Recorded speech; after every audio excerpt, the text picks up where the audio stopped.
The War of the Worlds, Chapter 5. The Heat Ray. After the glimpse I had had of the Martians emerging from the cylinder in which they had come to the Earth from their planet, a kind of fascination paralyzed my actions. I remained standing knee-deep in the heather, staring at the mound that hid them.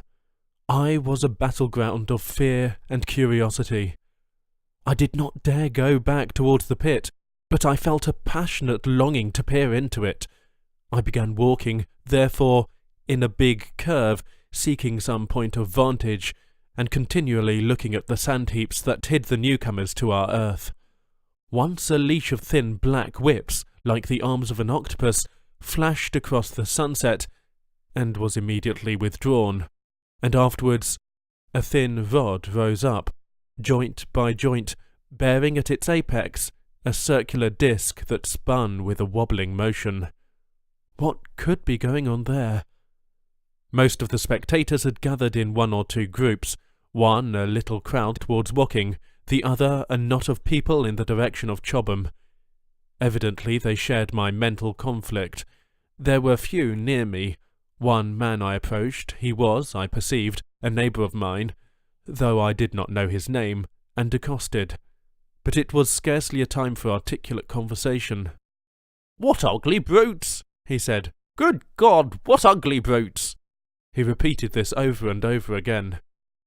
"Did you see a man in the pit?" I said, but he made no answer to that. We became silent, and stood watching for a time, side by side, deriving, I fancy, a certain comfort in one another's company.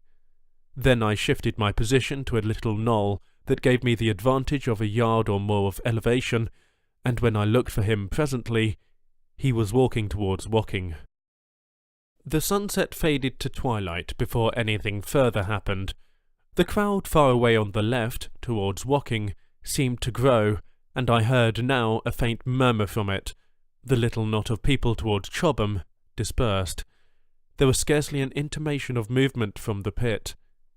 It was this, as much as anything, that gave people courage, and I suppose the new arrivals from Woking also helped to restore confidence.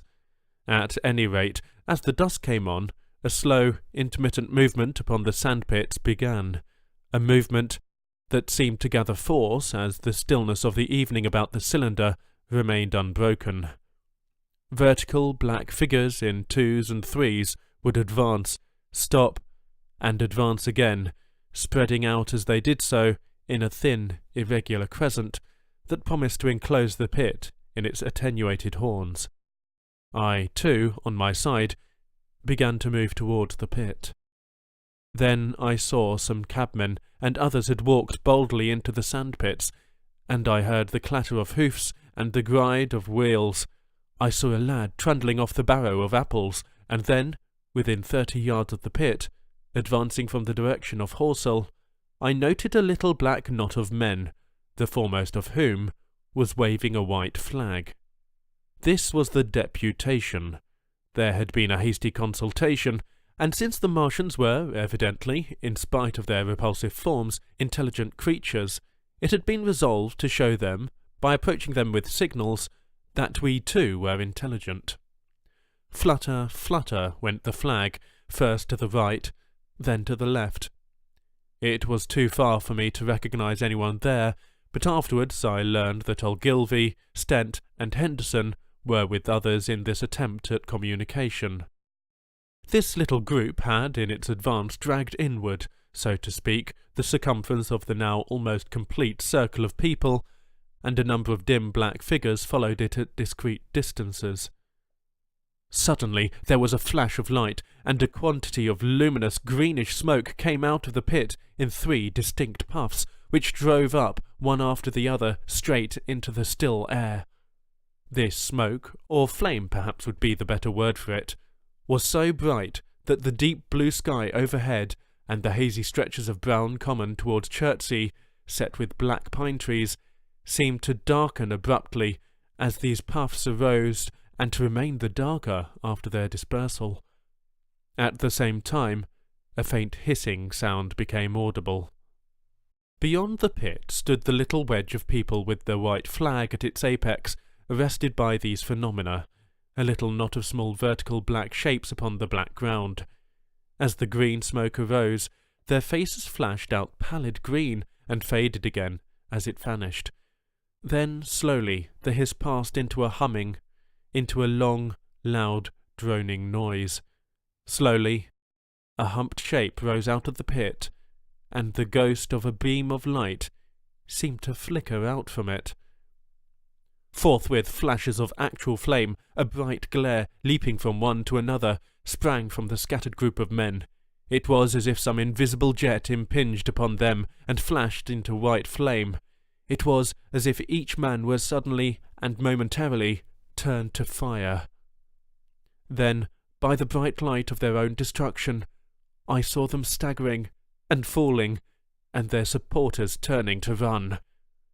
I stood staring, not as yet realizing that this was death leaping from man to man in that little distant crowd. All I felt was that it was something very strange, an almost noiseless and blinding flash of light, and a man fell headlong and lay still, and as the unseen shaft of heat passed over them, pine trees burst into fire, and every dry furze bush became with one dull thud a mass of flames. And far away, towards Knapp Hill, I saw the flashes of trees and hedges, and wooden buildings suddenly set alight. It was sweeping round swiftly and steadily, this flaming death, this invisible, inevitable sword of heat. I perceived it coming towards me by the flashing bushes it touched, and was too astounded and stupefied to stir. I heard the crackle of fire in the sandpits, and the sudden squeal of a horse that was as suddenly stilled. Then it was as if an invisible yet intensely heated finger were drawn through the heather between me and the Martians, and all along a curving line beyond the sandpits the dark ground smoked and crackled. Something fell with a crash far away to the left, where the road from Woking station opens out on the common. Forthwith the hissing and humming ceased, and the black, dome-like object sank slowly out of sight into the pit.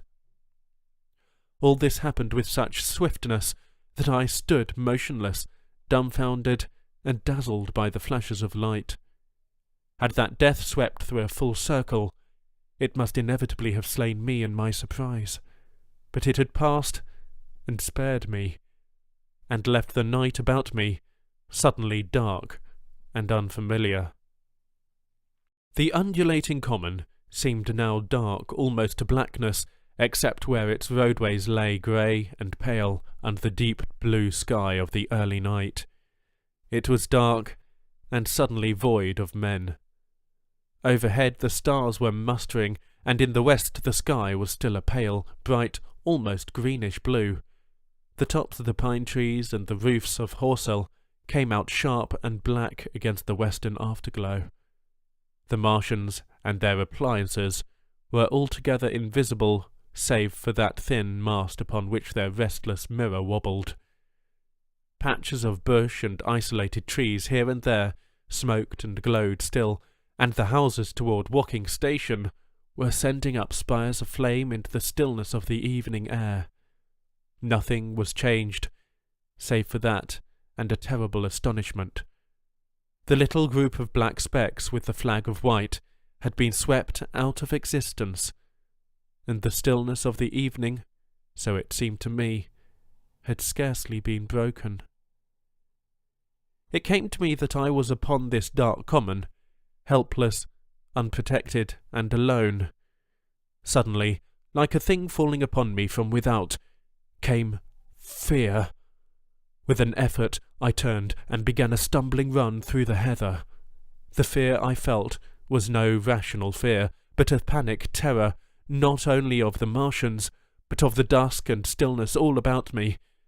Such an extraordinary effect in unmanning me it had, that I ran weeping silently as a child might do.